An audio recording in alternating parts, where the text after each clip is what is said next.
We're coming to you from the Polokwane Art Museum out in Limpopo. Thank you for staying with Morning Live and welcome to the Art Bulletin.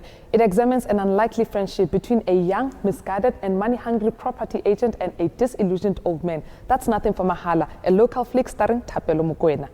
I play a young man by the name of Ex-Gumete.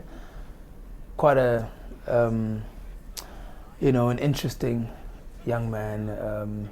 He's going through his struggles with the way he interacts with money.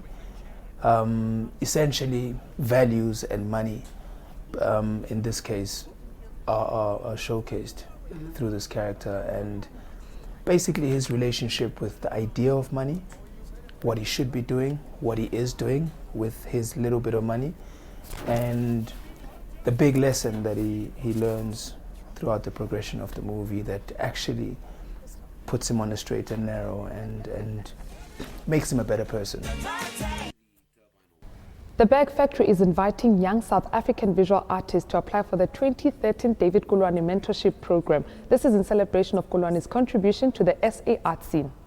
The David Kulwane Mentorship Program this year will take place between two young artists, which we will select, working together with two professional artists from the Bag Factory under the tutelage of David Kulwane. They will work together for a period of a month here at the Bag Factory, producing works on paper. And some of those works on paper will then be selected to be presented at this year's FMB Johannesburg Art Fair. They need to send a CV to us, their portfolio of at least 5 or 6 images, no less than that please, and a letter of motivation as to why they believe they should be selected for such a program. South African soprano opera singer Pretty Yende will perform in a series of concerts in Johannesburg, Pretoria, and her first ever performance with an orchestra in her hometown of Piet Retief next month. The concert series is titled Pretty Yende in Concert, from Mpumalanga to Milan and back. Excitement. I'm very excited because it will be the first time I do a concert in Piet Retief for the 9th of August with an orchestra. So I'm very happy to collaborate with the Masote family. The 2nd of August is one special night that will probably mark a historical event in South Africa. As a young person who was born in South Africa, went overseas, spent more than 5 years in Milan, so I'm coming back to say hello. I'm still that girl you saw in 2002 at the Dome winning the Tirisano Schools I State for in 2002. So I'm excited to really be back. Following its success at the National Schools Festival in Grahamstown, Atandwa Khani and Natrama Bulana's Hayani is heading to Cape Town. The bold and energetic play is about the meaning of home and opens on the 8th of August at the Baxter Theatre. We premiered the show in 2009, and it's taken this long to sort of come to the big stages of the Baxter and the Market Theatre. But I think this is the perfect time. I think South Africa, with everything that's happened, we've had xenophobia, we've had all of these things, different sort of leaderships, and everything's been contested. So I think we're at the right stage in this country now to start asking the question of who we are, what we are, and Hayani, definitely speaks to that in a big way. It's matured in a big way since we started it. I mean, we started at the phase where it was some sort of transitional phase between during apartheid to post-apartheid.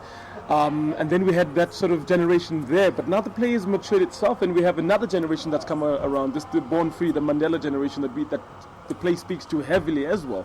Johannesburg and Cape Town students are gearing up for the 3rd annual South African Shakespeare Schools Festival. Durban has joined in on the ranks this year to extend the event's growing national footprint. The Shakespeare School Festival hails from the UK as an additional education program aimed at improving language and social skills through the performing arts.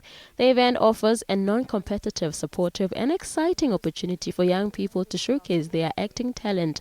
Each year, the festival encourages schools to perform abridged 30-minute versions of Shakespearean plays in their local professional theatres throughout the country.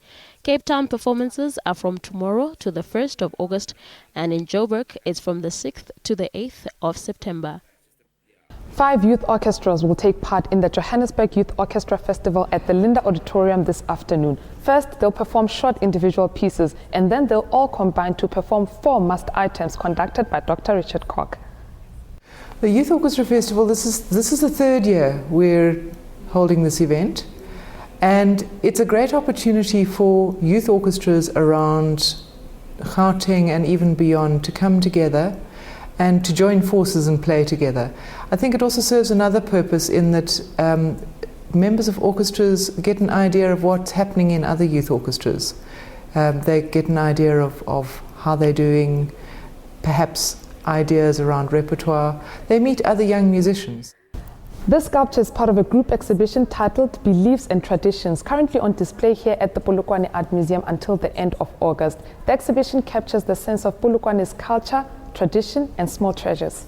The exhibition is all about, it focuses on how different lifestyles in our society or community affects our environment. The exhibition is going to be on until the end of August. And the exhibition has opened a lot of debates, because there's one section that talks about initiation as a rite of passage, and that people were actually saying we don't need initiation as a rite of passage anymore. And some are saying, we still need it because it's still relevant in our community. And that's a wrap of today's Art Bulletin from the Polokwane Art Museum in Limpopo. Do check the museum out on www.polokwane.gov.za. To get in touch with us, email morninglive@sabc.co.za. For more artistic interactions, follow us on Twitter or like us on Facebook. Until next weekend, it's a goodbye from us.